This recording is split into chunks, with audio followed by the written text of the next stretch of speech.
Hey, I wanted to show you an idea that I had on greenhouse usage. And you got to ask yourself the kind of money people put into shops and storage sheds and things like that. Well, why do that? I mean, why do a metal cladded structure or use T111 or whatever you're going to use when honestly polycarbonate's a lot of times even cheaper than what you're putting up. I mean, we sell 4 millimeter or 4 millimeter 2 layer panels for like 110 for a 7 foot by 19 foot sheet. Well, that's a heck of a lot cheaper than you're going to find for even OSB. So it just doesn't make sense why people do that. So here's an idea. This is just a standard greenhouse. It's one of our commercial greenhouse kits, but why do the greenhouse with it? I made this a splash pad, and it's actually kind of cool. The thought is in the wintertime, when it's like, 10 degrees outside, you'll have it inside. It'll be a good, 80, 100 degrees as long as the sun's shining. And, up here in central Idaho, the winters are so brutal, the kids kind of get snowbound. But they could come out here and, for something like this, you could build something like this for about 12,000, almost 1,000 square feet. You could use it to store stuff. You have plenty of light to do your, work. Just kind of makes sense to me to do it that way. So we have, this it has a splash pad in terms of, if you look at the ground here, went ahead and put stainless steel inserts in the concrete. And underneath the concrete, there's a 1¼ inch tube that runs kind of like a hemisphere. And we put those sleeves right into that.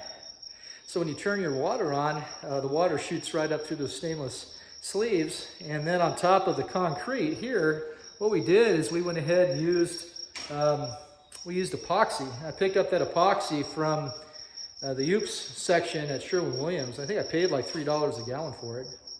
Ended up putting, I think, 15 gallons down. So it seemed to work pretty good. The other thing that was kind of slick here is by having a tank. This is a 250 gallon tank, I think. 250 gallons, and painted it black, and it gets plenty hot. You hook up that to a slide you can pick up at Home Depot, and not too much, 70 bucks or so. And presto, you got yourself a water park that your kids can enjoy, in the coldest days on winter as long as the sun's shining. And what's really cool about that is along the sides of this, we have grow beds made out of concrete, and they're just, back restrained. The back side of it's just the polycarbonate holding it in. But that allows us to have mushroom beds, and, we're growing some herbs and some peppers. We just planted recently. It hasn't been too long, but, the peppers are starting to pop up. One thing we have in here, too, that's kind of cool is we have a day-neutral strawberry variety.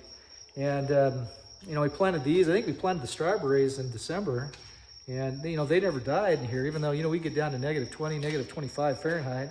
But these strawberries are fabulous, and they produce nonstop.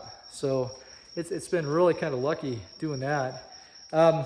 So what we have here, just as a side note, it's kind of interesting in here, why do people, put raised beds in and just do plants? It just doesn't make any sense to me. Because what you can do, if you're smart about it, well, just take some free wood chips. The local tree remover guy, heck, he was happy as heck to come over here and drop them off for free. So these happen to be ash wood, cottonwood, a few different varieties. I inoculated those with several varieties of mushroom spawn. As an example, these right here, this is a wine cap. But if you dig down, look at that mycelia. It's already grown like mad here. So that's the white roots of mushrooms. That's what that is, that mycelia. But they'll be fruiting in no time. And the thought is, you have the wood chips producing your mushrooms, and then you just isolate the mushroom spawn, the wood chips, by putting your compost in these buckets. And the buckets actually could go and, grow whatever you want to grow. So I do need to water a little bit better. This is a volunteer. I don't know what the heck that was. I didn't even plant that. But these are just a series of herbs that I have growing here. In the pots. So the thought is, over time, you have your cilantro or whatever happens to be here, wheatgrass, oregano, parsley, you name it.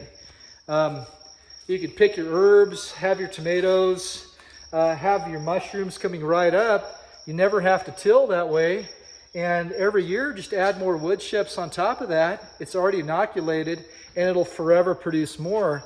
And even to boot here, let me show you something else that's kind of cool. So underneath here, went ahead and put some different mushroom blocks. I have a few different varieties of blocks there, lion's mane and reishi, but they're growing. It's interesting just to see how things are set up. Anyway, I guess the theme of this is, if you're smart about things, why have a single-use structure? You know, you look at those Home Depot greenhouses, you know, they're seriously going for like 50 bucks a square foot. Or you look at the folks on the side of the road selling those little itty bitty greenhouses, man, they're like 68, 70 bucks a square foot. And you're getting 6 millimeter 2-layer polycarbonate with spruce wood untreated. You don't want to do that. That's not smart, because what'll end up happening is that wood will rot just like that after 3 winters if you keep it heated.